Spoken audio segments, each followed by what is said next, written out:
What is going on, film family? It is your boy, the prodigal one, JayB, back at it again with another episode of The Film Frequency. As you know, we are an audio podcast, but as we promised in 2020, we're going to be bringing a lot more video content, a lot more YouTube content. So here we are. Firstly, please go to any podcast platform and check us out, The Film Frequency. Go ahead and subscribe. In addition to that, this particular YouTube channel, The Film Frequency, check it out. Check all of our past videos. Remember to like, share, and also subscribe. Now, what we're going to be talking about today is a movie I just saw a couple days ago called Like a Boss. For those who don't know, Like a Boss stars Tiffany Haddish and Rose Byrne. Tiffany Haddish and Rose Byrne, they're two high school friends. They're actually middle school friends, and they grow up through the years. They're now in their mid-30s. They live together. They're roommates, and they own their own business. It's a cosmetics business. Unfortunately, they're falling on hard times. They're in a boatload of debt, so they're in trouble, possibly maybe closing down. In enters Salma Hayek. Salma Hayek is a businesswoman, sort of a shark type tycoon. She comes in, tries to help them out, but in reality, she's trying to break them up, split them up, and take over their business. And that's basically the gist, the synopsis of Like a Boss. Now, I just want to go over the characters. Actually, before I go over the characters, let me just say this. I understand I'm not necessarily part of the demographic this movie was made for. It's what's known as a quote-unquote chick flick. But listen, I don't discriminate on any genre. I don't discriminate on any movie. I have many a time sat down with my wife and watched the 50 Shades of Grey movies.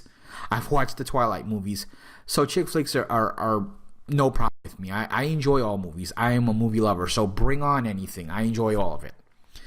With that being said, let's go ahead and talk about the characters. Tiffany Haddish. I absolutely love Tiffany Haddish. She is such a talented and special performer. She's so funny. Not only is she one of the funniest actresses out there, I think overall she's one of the funniest comedians out there on the big screen. Absolutely love her. In this particular movie, though, I don't think she was going full force, all out. Just wasn't what I was looking for. She was good, but not that Tiffany Haddish great that I'm used to seeing. In addition to that, her partner in crime, Rose Byrne. Rose Byrne, I have to say, is so talented, so diverse, so versatile. We've seen her in horror movies like Insidious. We've seen her in comedies such as Neighbors. We've seen her in sort of comedy dramas like Instant Family, and we got her here. Much like Tiffany Haddish, I don't feel like we got the full Rose Byrne. The performance was just okay. In addition to that, we got Salma Hayek, who I absolutely loved in this movie. Now, I know a lot of people might say Salma Hayek was sort of cartoony and over the top. I feel that the character called for it. She's this businesswoman and, this tycoon, and she's shrewd, trying to split these girls up. Sure, she was over the top, but that's what the character called for. Now, also, you can tell Salma Hayek absolutely enjoyed playing this role. I mean, she looked at all times like she was having a great time. You're not used to seeing Salma Hayek in sort of a villainous role, so you can tell she enjoyed it. And I enjoyed watching her perform. In addition to that, in some smaller roles, we had Jennifer Coolidge. For those who don't know, that is Stifler's mom from the American Pie series. I usually tend to enjoy her when I see her on television or on the big screen.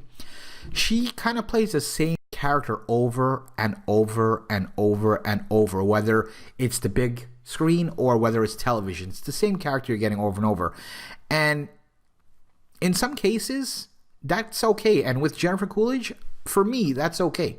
I'm okay in seeing her with this type of character because she does it so well.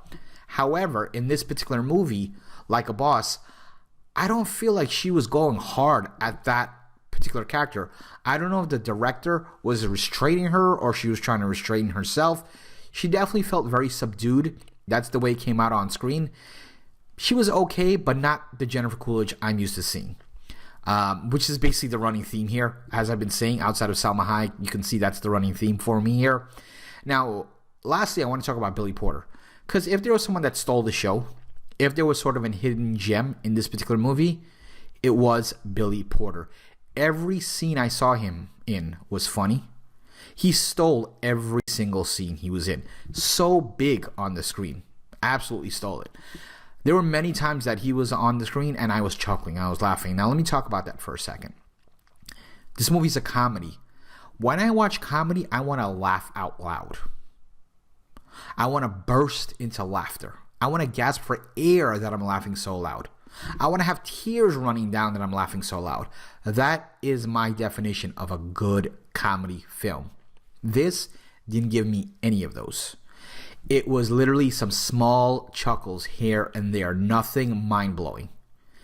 It just kind of fell flat for me. Now also, keep in mind, this film is under 80 minutes. It's about 78, 79 minutes. It's a very, very short film. And it's very hard to compact so much information in such a short amount of time in terms of the duration. Now, also, when I watch a movie, doesn't matter what type of movie it is, in order for me to feel part of the movie, I have to have a connection with, some of the people in the movie, whether it's the stars or supporting cast, whatever it is, I have to have a connection. I have to be vested in the characters. Because this movie was so short, I don't feel like we got a lot of character build. I felt like it was kind of thrown together really quick. So I wasn't really vested. I didn't care about Tiffany Haddish or Rose Byrne. I didn't care about their cosmetics business. I'm just being honest. I wish we'd have gotten more time to see the growth of their friendship and also how they got to be at this point of this cosmetic store. So when we see it almost failing and about to go out of business, we sort of care. And we have empathy and sympathy, like, oh man, we've seen these two people grind it out and grow, and now they're about to lose it all. So we feel something. Instead, we got everything already there. We didn't get a chance to see that growth. So I think that was something sorely mistaken from this movie. And again, the fact that it was only 78, 79 minutes plays a key factor. And that's pretty much it. My review on this is basically that. If I have to summarize, it's a movie with some light chuckles, just an okay movie with some okay performances, minus Billy Porter and Salma Hayek, who again I thought were great in this movie. That's it. It's just an okay, mediocre movie. Guys, CEO Haize and I have said countless times, January is an absolute dumpster fire of a month. The movie releases coming out are just horrible. So keep that in mind when all these January movies are coming out. We just reviewed Grudge just a couple of days ago. Absolutely atrocious. And this movie, I won't say it's atrocious, but it's just not something great. It's not something you should be waiting in line to go watch or knocking down the theaters and waiting for it to come out on DVD or Blu-ray, I should say. It's not that type of movie. If you have a time, go watch it. If you're a fan of any of these particular performers, definitely go watch it. Other than that, don't go out of your way. In terms of my ratings, I like to go, if you've seen my ratings, my written ratings and reviews on Facebook, you'll know I like to use a 5-star rating. So for this particular movie, because it was so mediocre, because it was so down in the middle, I am actually grading it that way, right down the middle. Out of 5 stars, I am rating this a 2.5, just right down the middle. And that's about it. That's going to go ahead and wrap this up. Please go ahead and comment down below what you rate this movie. Do you think it was a great movie? Do you think it was okay? How do you think the performances were? Just let me know. In addition to that, as I mentioned in the beginning of the show, please go ahead and follow me on Twitter at the P1JB. Follow my partner in crime, CEO Haize, at CEO Haize, and also the show at TheFilmBrosPod. Check us out on Facebook. Again, search our discussion group. We are having some great topics of conversation. Even if you're not a huge film fan, just even a casual film fan, you're going to find conversation that you enjoy. Go ahead and check it out. It's a great family.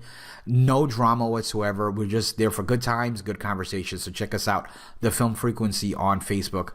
And that's going to go ahead and wrap this one up. Just want to thank you all so much for watching. Please remember to like, share, subscribe, the whole 9 yards. Thank you once again. This is JayB. Have a great one.